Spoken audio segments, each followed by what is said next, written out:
Mr. Sriram Srinivasan, Strategy and Digital Editor, The Hindu, Mr. Sunil Chawla, Co-founder, Social Beat Digital Marketing, and this panel will be moderated by Mr. S. Murugan, CEO, Southern Health Foods Private Limited. Can I have the panel and the moderator on stage? And ladies and gentlemen, give it up. A nice big round of applause for our panel and for our moderator.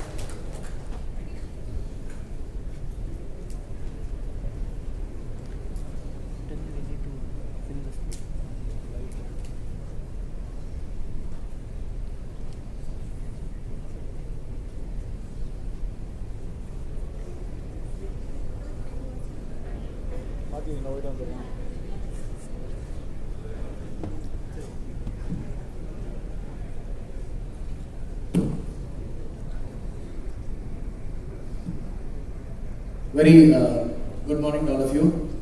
First of all, commendable to have the second South Media Summit. All of us know the importance of news and media.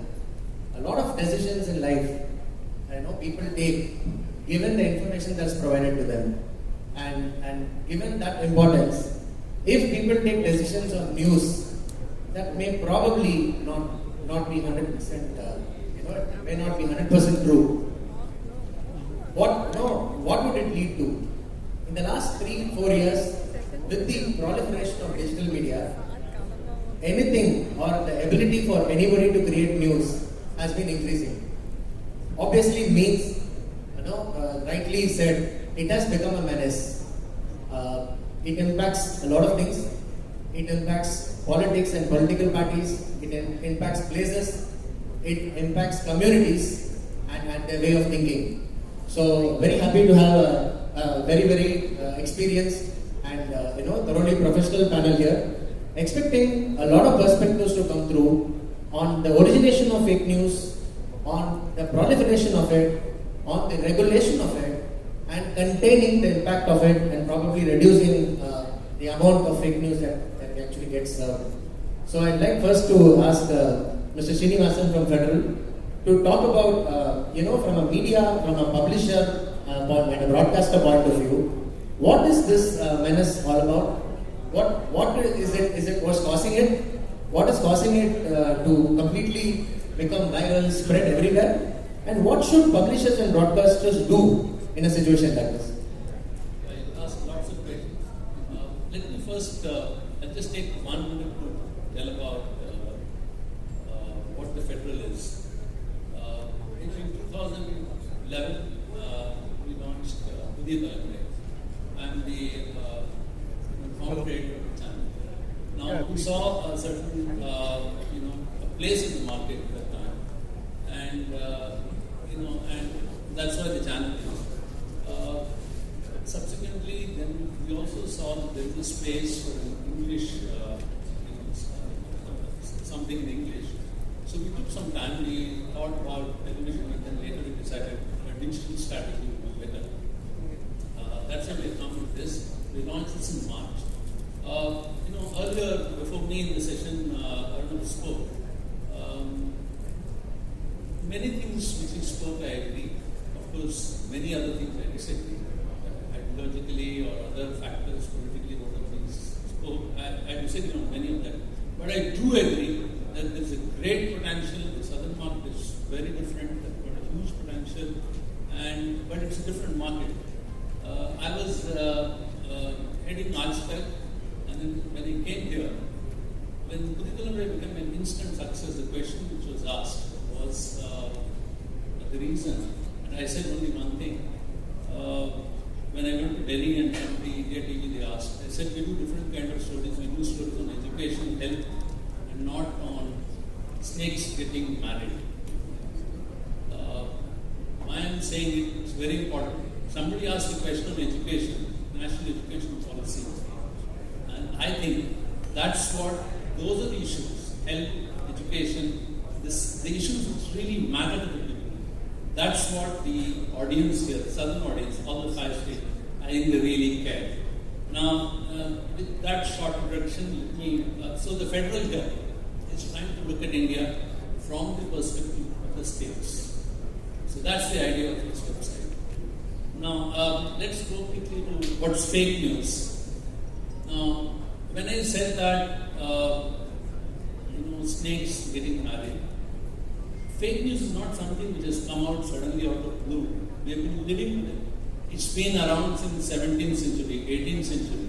It's been there all along. I think since we have a short time, I won't go that far. But I'll bring you back. 2005, you know that when was the autonomous car? It's still a project. Tesla is trying, Google is trying. But in 2005, in Ashtak, we put out a story. A car was driving along the streets of Delhi without a driver. There was, next to the driver's seat, the passenger in the front row was sitting and reading a newspaper. And the car was running all through the streets of Delhi. Even the Minister Tata was pretty worried. He said, I never did anything to this, this kind of, I launched a new car, but then I never did something like this. And then later, after 2 hours of live show, the car was finally, within quotes, arrested with its driver. And it was just a sleight of hand. The driver sitting next to the driver's seat was just handling the steering and he was changing gears, just changing the seat, that's all. So, I was by then the head of another channel from the same group, Headlines Today, which was important.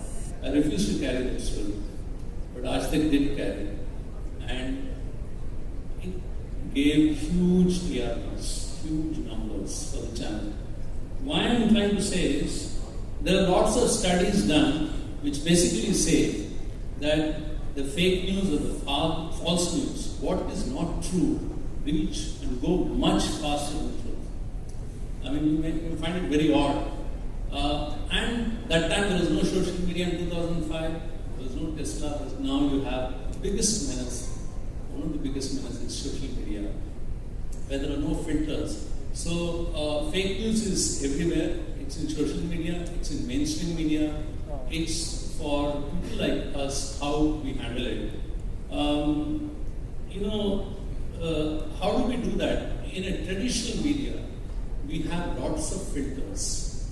There is this reporter who gets a story, then it goes to the chief of bureau, he checks it, then it goes to another copy desk, that is sub, then it goes to another news editor, then it goes to finally to print, and even the editor can have a look at it. So there are several filters which look through information before it finally goes to a reader. That's in the case of a newspaper. Similarly, in television channels, there are lots of filters. So it's not as if it's difficult to curb this. That's how the media has been operating, whether it is print or it is TV. But in digital media, there are lots of problems because of arrival of social media and the urge to be first, urge to put out news first, or urge to be quick and fast. There are lots of mistakes which people make, but there is no excuse. If organization wants to curb this, they can certainly curb. Since most of you are here, I'll give you a few examples, some examples of the kind of fake news we've been seeing. Say, for instance, what happened after Article 370 was scrapped. I'll just show you some images. Can you see this? These are what was said was there have been raids in mosques all in Jammu and Kashmir, and they have recovered lots of arms. This is what social media was saying. WhatsApp links are saying. Basically, this is a Kripan making factory in Punjab.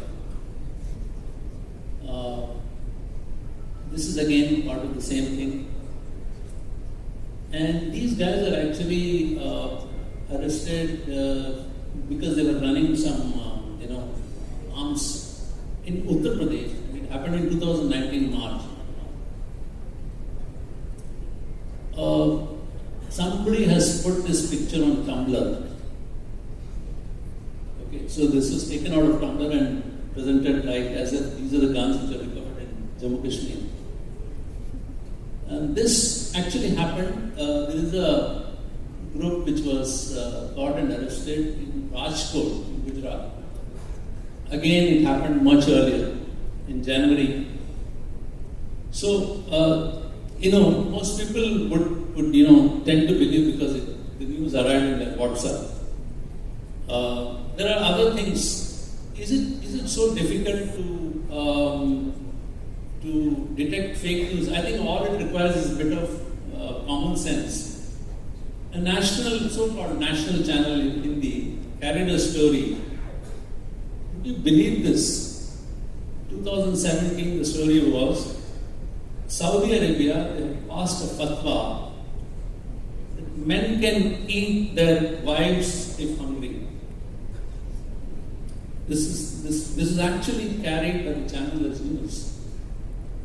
When it's not as if fake news people can't see.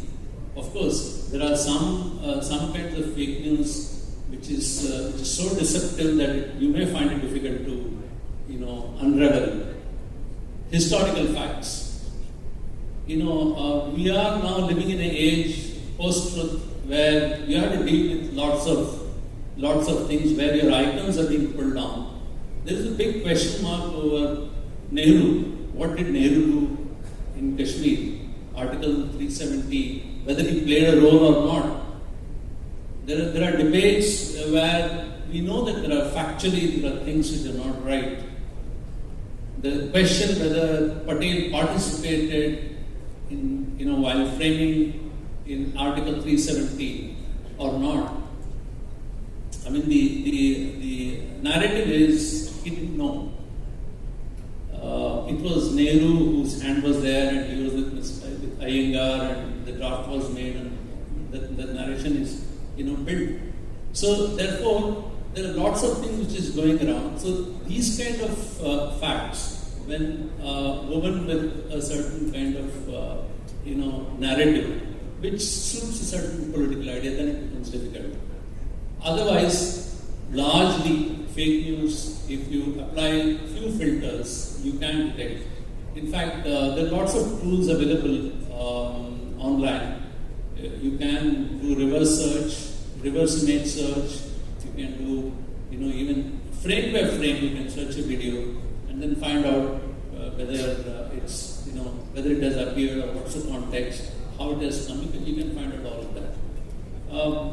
Just one more point I would like to say, since most of you are from marketing and sales. I happen to be a journalist.